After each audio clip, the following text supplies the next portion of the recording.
ఒక్కొక్కసారి అయితే ఆ దేవుణ్ణి, దేవుడా ఎందుకు దేవుడా ఇలాంటి కష్టాలు ఇచ్చావు అని అయితే చాలా బాధపడుతుంటాను.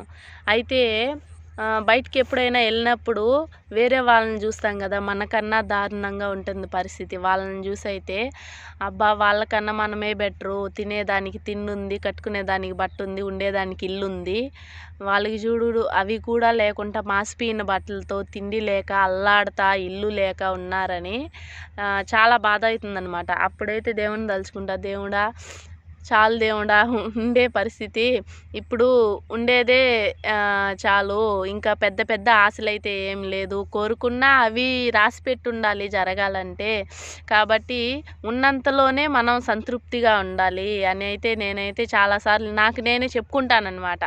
మనం గొప్పగా అంటే చాలామంది కార్లలో తిరుగుతుంటారు కదా, వాళ్ళని చూసి అయితే మనము ఆ విధంగా కార్లో తిరిగితే బాగుంటుంది, మనకి అలాంటి లైఫ్ ఎంజాయ్ చేయాలని ఉందని చెప్పి నాకైతే మనసులో అనిపిస్తుంది అనమాట.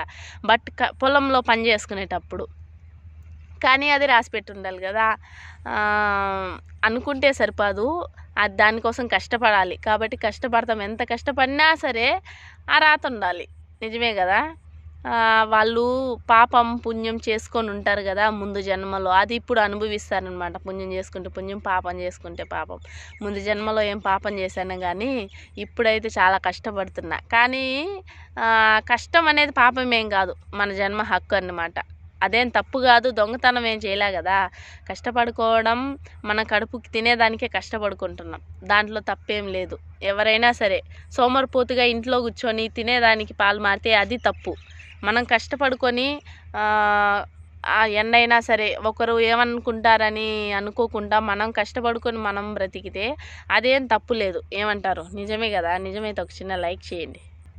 ఇంట్లో కూర్చొని తినాలన్నా అదృష్టం ఉండాలి, కైల్లో పోయి పని చేయాలన్నా లేదా బయట పోయి జాబ్ చేయాలన్నా అదృష్టం ఉండాలి. నాకైతే ఇంట్లో పని చేయడం, చాలామందికి ఇంట్లో ఉండి ఇంట్లో పని చేసుకోవడం అంటే చాలా ఇష్టం అన్నమాట. కానీ నాకైతే ఇంట్లో ఉండి చేసుకోవడం అంతగా ఇష్టం లేదు. బయట వెళ్ళి కష్టపడడం అంటే ఇష్టం. కష్టపడి ఆ కష్టపడిన డబ్బులతో మనం ఏదైనా తీసుకొని తింటే ఆ సంతృప్తి వేరు. కానీ ఆ డబ్బులను ఎక్కువ ఖర్చు పెట్టలేము అనమాట.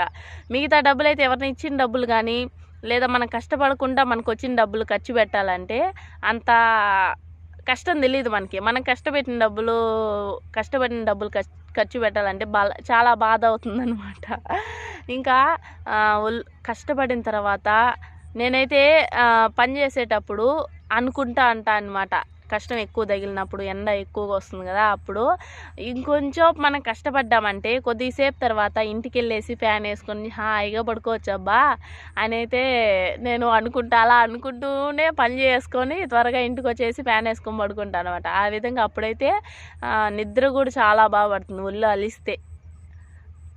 రాసిపెట్ల ఆ దేవుడు కూర్చొని తినే అవకాశం కాబట్టి ఏం చేయలేము. ఇంకా ఆ దేవుడు ఎలా ఆడిస్తే అలా ఆడాలన్నమాట మనం, అంతే కదా.